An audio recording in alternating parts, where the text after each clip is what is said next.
Percentage calculate करनी है, उसके लिए क्या फार्मूला है, इक्वल्स टू मार्क्स जितने आपने obtain marks divided by total marks, obtain marks divided by total marks multiply by 100 and then click on enter.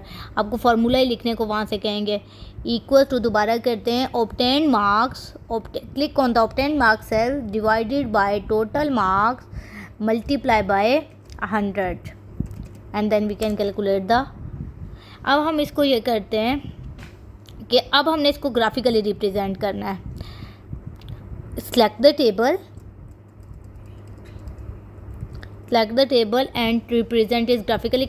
Select the table, click on insert tab and then click on the chart. आपने कौन से form में represent करना है, मैं जो है ना ये बार चार्ट के फॉर्म में रिप्रेजेंट करना चाहती हूँ। This one now it is showing in graphically representation. एक सवाल है, आपको ने सेल्स को नेमिंग देनी है। ये देखें, हम सेल को यहाँ से, ये सेल है, एक्टिव सेल है, इस सेल को आपने नेम दे दिया, रोल नंबर का नेम दे दिया, इंग्लिश का नेम दे दिया। Now move to the sheet name. Total आप एक्सेल शीट पे 255 शीट्स क्रिएट कर सकते हो and then click on the sheet, right click and then rename it.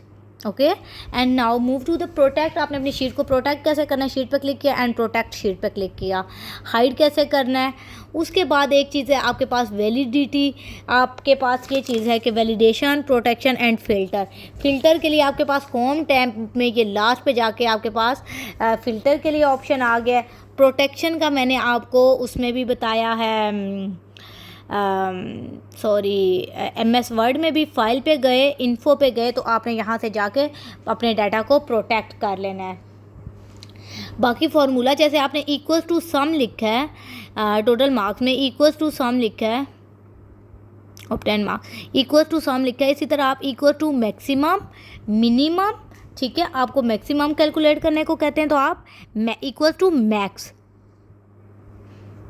ये आपको मैक्स का ये फार्मूला यही है, इक्वल टू मैक्स। आपने इसके लिए maximum value, equal minimum calculate करनी है, इक्वल टू MIN।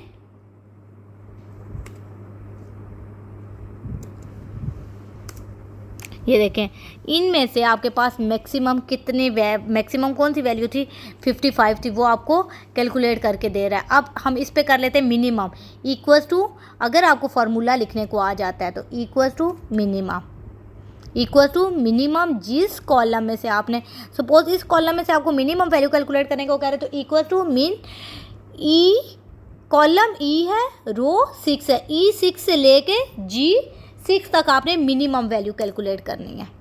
समझ आई है। इसी तरह मैक्सिमम की मैंने आपको बताई है, सम की बताई है और परसेंटेज की बताई है, फॉर्मेटिंग का भी बता दिया है, सेल्स इंसर्ट कैसे करना है, ग्राफिकली रिप्रेजेंट कैसे करना है। That's it from the Excel sheet. बाकी सारी ये आपके पास स्केल यहाँ पे अगर शो हो रहा है तो रूलर टैब होगा। ये वाली जो चीज़ है आपके पास रिबन है। बाकी सारी जो लेबलिंग है तकरीबन सारी सेम है। आपने डाटा को हाइड करना है तो ये आपने अगर मेन्यू बार को हाइड करना है तो ये आपके पास एरो है, यहाँ से आप हाइड करेंगे, यहाँ से आप स्क्रॉलिंग करेंगे। ये मैक्सिमाइज़ के लिए है, मैक्सिमाइज़ के लिए ये सेंटर वाला है, ये मिनिमाइज़ के लिए है, ये फॉर द हेल्प है, question mark is use for the help. ये रिबन के ऑप्शंस को डिस्प्ले करने के लिए, दोबारा डिस्प्ले करने के लिए ये आपके पास एरो है, ये ऑटो हाइड करना है आपने तो ठीक है। समझ आ गई है।